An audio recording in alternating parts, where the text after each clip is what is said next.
Salut tout le monde. Alors, vous m'avez demandé un petit tuto pour sur l'informatique. Donc, j'ai bien galéré à trouver un logiciel qui capture l'écran comme ça et qui me permette de vous montrer les choses. Donc, voilà. Euh, le premier truc, enfin pour moi, le plus important en informatique, c'est de savoir protéger son ordinateur. Ça sert à rien d'avoir un ordinateur si au bout de 2 mois il est plein de virus et que vous pouvez plus l'utiliser. Non, ça sert à rien de dépenser autant d'argent pour ça, j'ai envie de dire. Donc, comme j'aime pas dépenser d'argent, je vais vous montrer des logiciels gratuits. Alors en premier lieu, il vous faut un antivirus. Moi, j'utilise Avast, qui est ici. Avast, c'est un très bon antivirus que j'utilise depuis des années, depuis mon premier ordinateur. En fait, c'est mon cousin qui est ingénieur en informatique qui me l'a recommandé. Et j'ai jamais eu besoin d'aller payer McAfee ou quoi que ce soit, ou Norton ou autre, qui en plus ne sont pas forcément de très bonne qualité. Donc j'ai pas été les payer, et j'ai jamais eu de problème. Donc le premier truc à faire quand vous avez votre ordinateur, c'est d'aller sur l'ordi d'un copain ou sur un ancien ordi qui est protégé par un antivirus. Vous allez sur internet et vous téléchargez par exemple Avast. Vous le mettez sur une clé USB et là vous l'installez sur votre ordinateur qui lui n'est toujours pas connecté à internet. C'est important.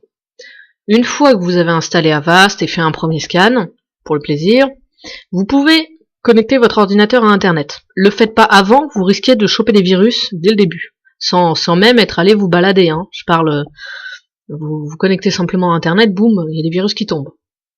Donc installez bien votre antivirus avant de faire ça. C'est pas systématique de choper des virus si vite, mais bon, il vaut mieux prévenir que guérir. Voilà. Avast, donc est fait comme ça. Il va vous faire bien sûr de la pub, compléter votre protection en ligne, voilà. Acheter des petits trucs en plus. Moi j'ai pas envie d'acheter, donc j'ai jamais rien complété du tout. Vous verrez des fois un petit policier apparaître, il vous dira que votre ordinateur est trop lent, qu'il est encombré, que machin. C'est de la pub. Mon ordinateur il est très bien comme il est, et j'ai pas besoin que Avast vienne me dire qu'il est trop lent et me force à acheter des trucs. Donc je n'achète rien. Je suis allée en premier lieu dans Paramètres, dans Avast, parce que, entre autres, je sais plus où c'est, mais j'ai géré tout ce qui était son, parce que Avast se met à jour tout seul, voilà, et il le dit, il l'annonce, il y a une voix sur ordinateur qui dit que la base virale VPS a été mise à jour, et c'est chiant, enfin, genre, moi quand je suis en train de travailler sur mes photos ou quoi, je suis concentré, le truc qui me fait sursauter, c'est plutôt casse-pied. Donc vous pouvez gérer le son et d'autres trucs ici dans Paramètres. Ensuite, dans Scan, bon vous l'avez vu tout à l'heure, Scan rapide. Scan rapide, c'est le premier truc à faire. Ça vous permet, comme son nom l'indique, de faire un scan rapide, c'est-à-dire qu'il va scanner relativement vite les différents périphériques de votre ordinateur sans trop se prendre la tête. C'est suffisamment efficace pour le faire par exemple une fois par semaine, mais une fois par mois, je vous recommande d'aller là et de faire un scan minutieux. Le scan minutieux est un peu plus poussé et du coup est un peu plus long. Moi ce que je fais c'est que je le lance le soir et après je vais me coucher, donc comme ça l'ordinateur il peut travailler tranquillement toute la nuit. Bien sûr j'éteins le son des fois qu'il trouve un truc, qu'il aille pas me réveiller en faisant sonner son alarme. Voilà. Ensuite les médias amovibles ou les dossiers sélectionnés, vous pouvez les sélectionner d'ici, ce que vous voulez scanner, sinon vous pouvez tout à fait aller sur un document, donc par exemple, je sais pas, je viens d'installer ce jeu-là, et ben je vais faire un clic droit et analyser. Et là il va me faire une analyse rapide, voilà, pouf, il l'a fait en 2 secondes, aucune menace détectée, pardon. Voilà, c'est bien. Sinon vous pouvez le chercher d'ici, mais c'est plus casse-pied d'aller ouvrir Avast, de lui dire voilà tel programme, scanne-le. Vous faites un clic droit, et vous lui dites de scanner, c'est tout aussi bien. Ensuite, l'important c'est de garder son ordinateur propre. C'est-à-dire qu'à chaque fois que vous allez sur internet, il y a des petits fichiers qui s'installent, des petits historiques, des petits cookies, des petits trucs qui viennent se mettre sur votre partition C. Et par exemple, en gratuit, nous avons CCleaner. CCleaner nettoie la partition C.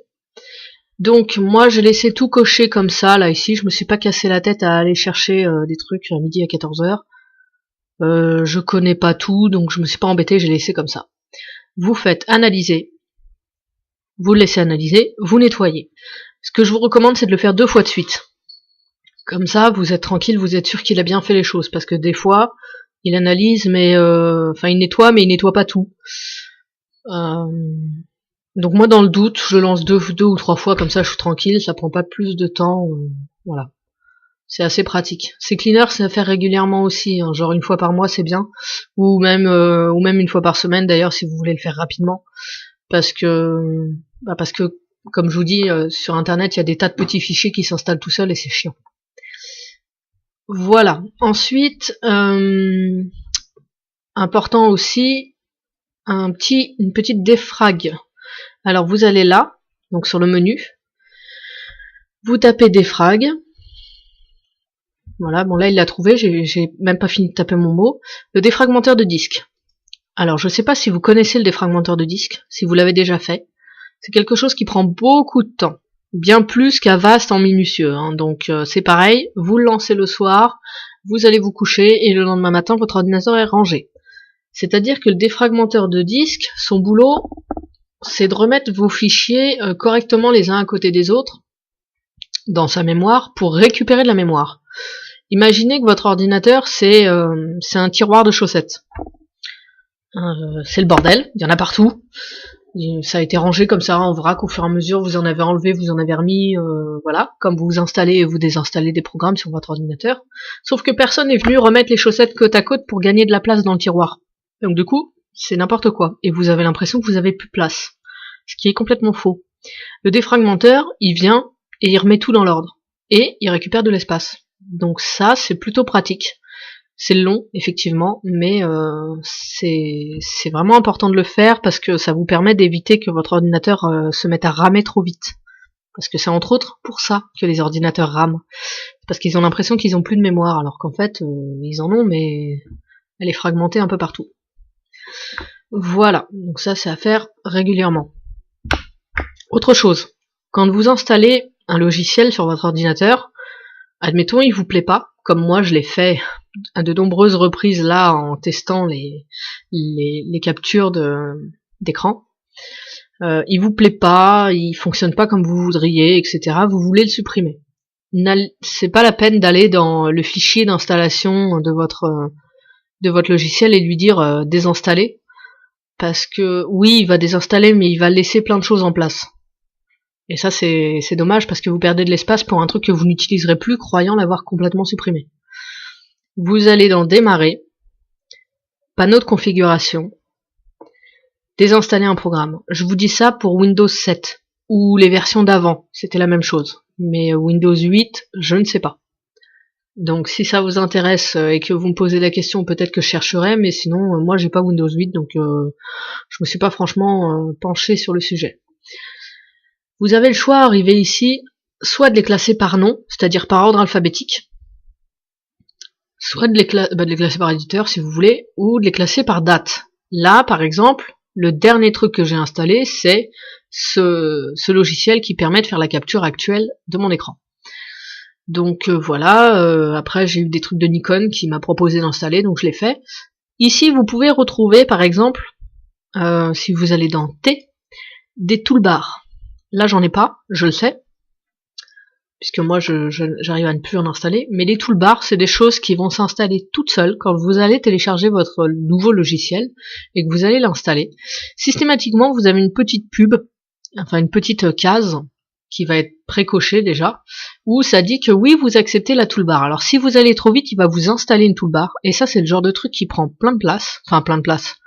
C'est pas énorme, hein. C'est au niveau taille, là, ça prend pas beaucoup de place, mais ça va venir vous pourrir une page internet, de vous proposer de faire des recherches sur je ne sais quel navigateur que vous utilisez pas et que vous connaissez pas, et c'est chiant quoi. Enfin franchement ça sert à rien, moi je trouve que ça pourrit l'ordinateur plutôt qu'autre chose.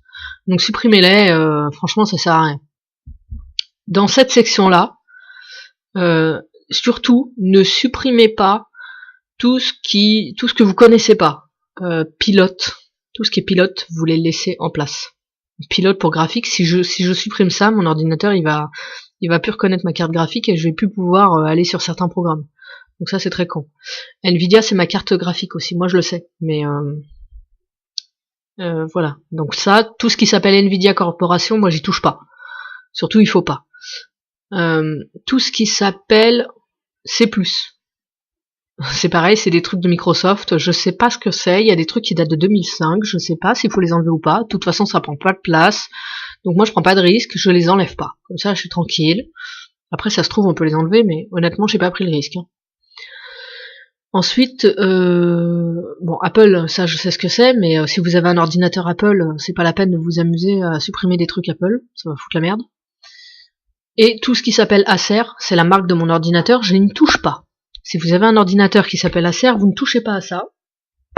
Ou qui s'appelle Asus, vous touchez pas à tout ce qui s'appelle, tout ce qui se nomme Asus ici, parce que c'est tout ce qui concerne votre ordinateur de base et ça pourrait créer des problèmes.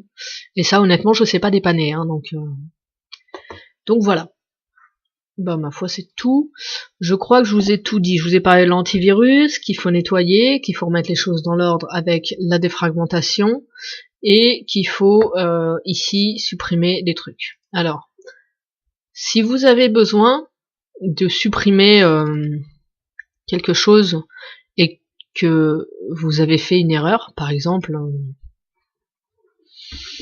je sais pas, qu'est-ce que je peux vous mettre?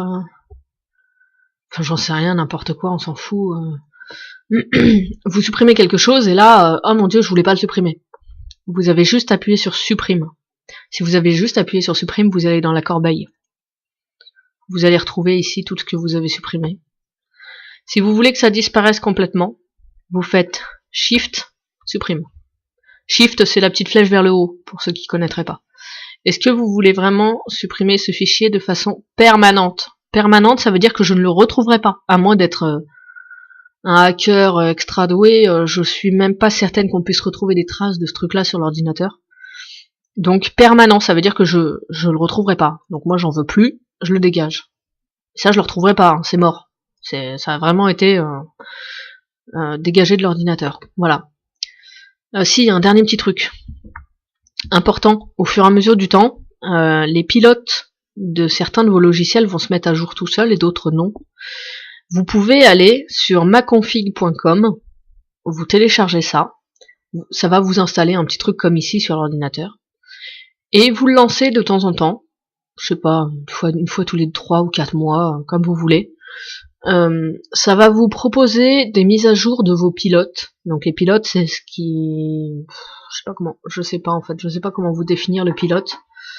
Je chercherai, je vous mettrai ça après la vidéo. Mais c'est important de les garder à jour. Par exemple, moi j'ai acheté il y a quelque temps les Sims 4 et mon pilote vidéo n'était pas franchement à jour. Et le jeu avait beaucoup de mal à m'afficher correctement les images. Donc il ramait, enfin il était pas franchement beau. Et même si mon ordi est vieux, j'ai fait une mise à jour du pilote et ça va mieux. C'est pas le top du top, hein, je peux pas mettre tous les graphismes au plus haut point, mais c'est quand même mieux que rien. Donc ça c'est important de faire des mises à jour régulièrement, par exemple des mises à jour du pilote de la souris ou autre, c'est important, l'air de rien, vous vous en servez quand même tous les jours de votre souris, donc voilà. Je pense que je vous ai tout dit, j'espère que ça vous aura plu, j'espère que j'aurai été clair. N'hésitez pas à me poser des questions. Voilà. Voilà. Bon, bah écoutez, sur ce, je vous souhaite une bonne soirée ou une bonne matinée. Je sais pas à quelle heure vous êtes vous à ce moment de la vidéo, mais voilà. Et puis n'hésitez pas, hein, demandez-moi d'autres tutos, d'autres trucs, je vous les ferai avec plaisir. Salut!